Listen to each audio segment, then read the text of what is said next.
Welcome, ladies and gentlemen. I want to appreciate you so much because of your great support. Please consider subscribing to this channel.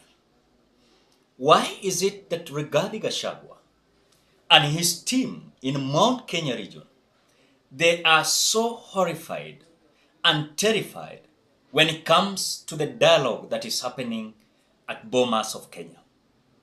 This also, we realign it with whatever William Ruto did in Nyanza, where he had about tour of all counties in Nyanza region.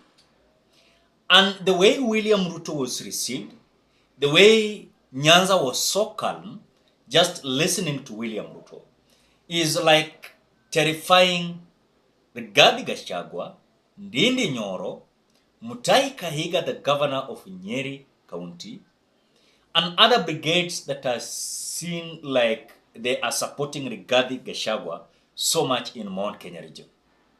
As I was listening to Ndindi Nyoro coming out to say that he read a certain agreement in between the Kenya Kwanza government and the Azimio la Umoja One Kenya coalition, is coming out to debunk, saying that whatever he read in newspapers is not like the discussion at Bomas of Kenya is all about the people of the Republic of Kenya. He has come out to speak about the creation of the positions, where the position of Prime Cabinet Minister, and the position of the office of the opposition leader. When I heard Ndindi Nyoro coming out to debunk, and themselves in Kenya Kwanza, they are the one who came out proposing the office of the Prime Cabinet Minister, the office of the opposition leader that should be entrenched in the Constitution of the Republic of Kenya. I'm so shocked if now Ndindi Nyoro is coming out to say such kind of words, and I was just shocked. Juzi nasoma katika magazeti maneno ambayo haiko, kwa sababu mwenye anaongoza hiyo mazungumzo iko Nairobi ni sisi na ako hapa.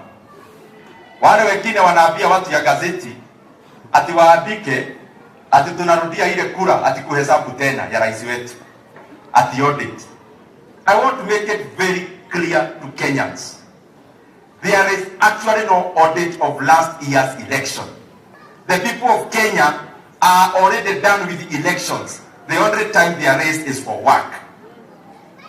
Na pia niwaeleze wale mlituambia mnaitisha mazungumzo ati muongee maneno ya cost of living. Vile tunaona sasa, kumbe wale wa upinzani wanapotezea sisi wakati, kwa sababu katika ile sijasikia hata mmoja katika hiyo mazungumzo anasema cost of living. Maneno ni viti, maneno ni uongozi. I want to also make it very clear, sisi kama Kenya Kwanza hakuna siku hata moja hata waongee hiyo mazungumzo namna gani. Na mimi nafurahi sasa kiwa hapo maneno iko sawa. Wajue hivi, hiyo mazungumzo iende juu, iende chini, iende kulia, iende kushoto, hakutakuwa na salamu za handshake Kenya, kwa sababu hatuwezi kuwa after every election ati kuna mtu anajaribu kubulldoze sisi. Na pia I make it very clear, there will be no serikali ya mkate nusu ati itatokea pahali popote. Hayo tukubaliane vizuri. Ile kazi iko katika Kenya saa hii hairuhusu wanasiasa wakae kando ati waongee maneno ya vyeo. Ile kazi iko Kenya ni viongozi wote, kila mtu afanye kazi yake. Wale wamepata nafasi ya kuongoza waongoze, wale wako upinzani wakosoe serikali, kwa sababu hata kukosoa serikali ni kazi ya umuhimu sana, kwa sababu inafanya kila mtu atie bidii.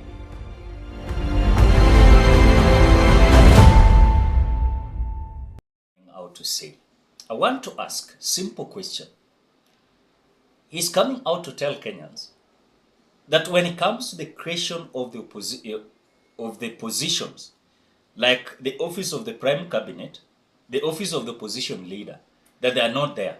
Kwani wakina nani walikuja wakapropose those seats? It was Kenya Kwanza, not Azimio la Umoja One Kenya Coalition. I want you to understand very clear. Hii watu wako tuna mambo yao, and they are terrified about the bombers dialogue, and they are also terrified the way William Ruto visited Nyanza region, and it was well, peaceful.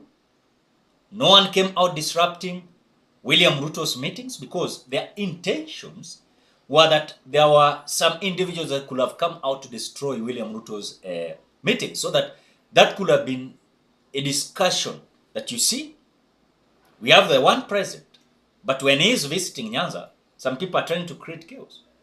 So when you look at Ndindi Nyoro coming out debunking these positions of prime cabinet ministers, the prime cabinet minister, and the office of the opposition leader, it was not Azimio la Umoja One Kenya Coalition who came out saying about that. Azimio, they were so clear. They wanted the opening of the servers and also the forensic audit of the results. They wanted the issue of this political infidelity to be dealt with once and for all. They wanted the issue of the high cost of living to be addressed. Those are the issues that Azimio came out addressing. And as we speak now, those are the issues that Azimio are speaking all about.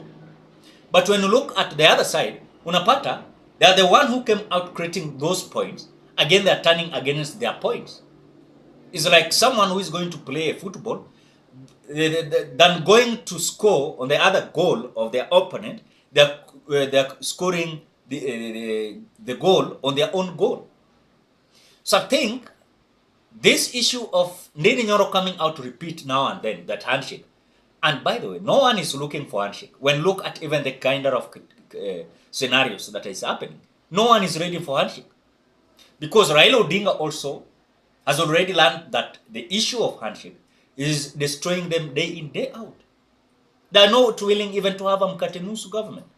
So Ndindi Nyoro, yeye kukuja kusema ati wakina Raila wanatafuta handshake. There is no handshake here. You Kenyans, are you seeing a kind of handshake? I don't see any kind of handshake. I don't see any kind of mkate nusu government, coalition government. I don't see. So Ndindi Nyoro and his master, Rigathi Gachagua, they're just terrified.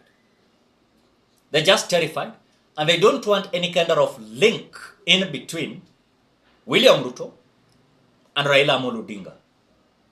They are so terrified. They are so terrified as if William Ruto has already abandoned them.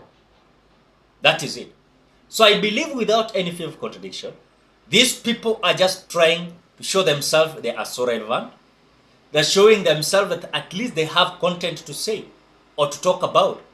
Because if it is not about the dialogue or mkate nusu or handshake, Rigathi Gachagua, Ndindi Nyoro and others, they don't have anything to tell about Mount Kenya region. Because they lied to this mountain for a long period of time. They have been elected. What they promised the people of Mount Kenya region has not been actualized. Even some of short-term promises has not been actualized in Mount Kenya region. So if they are feeling like they are failing, they are looking for another content to tell Mount Kenya region, because they have realized that lies day in, day out, Mondays to Sunday, is not giving them a kind of important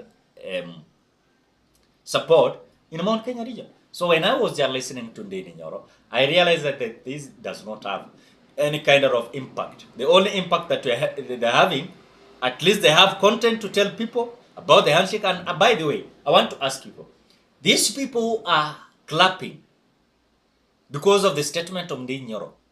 What is this thing that they are understanding about the statement of Ndindi Nyoro? Nyinyi mnapiga makofi ati Ndindi Nyoro amesema hakuna handshake. So kama hakuna handshake, what's the benefit? Ati hakuna mkate nusu. So kama hakuna mkate nusu, why are you clapping?